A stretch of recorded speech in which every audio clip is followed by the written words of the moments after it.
முல்லைத்தீவு மாவட்டத்தின் பல்வேறு பிரதேசங்களுக்கான அபிவிருத்தி குழு கூட்டங்கள் இன்று இடம்பெற்றன.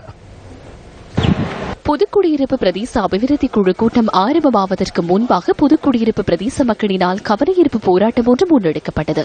தங்களின் பூர்வீக நிலங்கள் மீள வழங்கப்பட வேண்டும் என்ற கோரிக்கையை முன்வைத்து இந்த கவனஈர்ப்பு போராட்டம் முன்னெடுக்கப்பட்டது. வீட்டு திட்டம் அதிகாமல் சின்ன பிரச்சனை என்றது எங்களுக்கு ஜாகிரதை.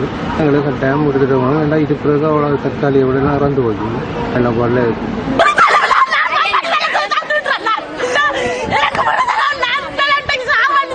இதன் பின்னர் கவனஈர்ப்பு போராட்டம் முன்னெடுக்கப்பட்டவர்களினால் தமது மகஜர் அடங்கிய கோரிக்கை புதுக்குடியிருப்பு பிரதேச செயலாளரிடம் கையளிக்கப்பட்டது.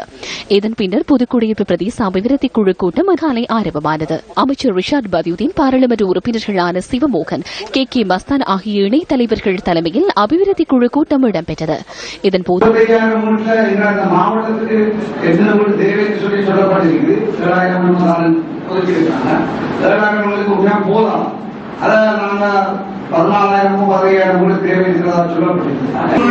பொருத்தமில்லை என்று பல நிபுணர்களாலையும் சொல்லப்பட்ட அறிஞர்கள் மீள்முடியது ஆகிய அளவுக்கு கூட அரசாங்கத்தாலே ஏன் இன்னும் வீடுகளை கட்டி கொடுக்க முடியாது.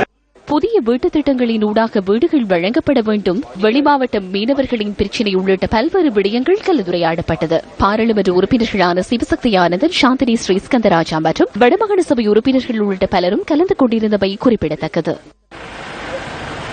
கரைத்துறை பெற்ற பிரதேச செயலகத்துக்கு முன்பாகவும் கவனஈர்ப்பு போராட்டம் முன்னெடுக்கப்பட்டது. கேப்பாப்புலவு பகுதியில் தமது காணியை ராணுவம் கையகப்படுத்தியுள்ள எதிர்ப்பு போராட்டம் முன்னெடுக்கப்பட்டது.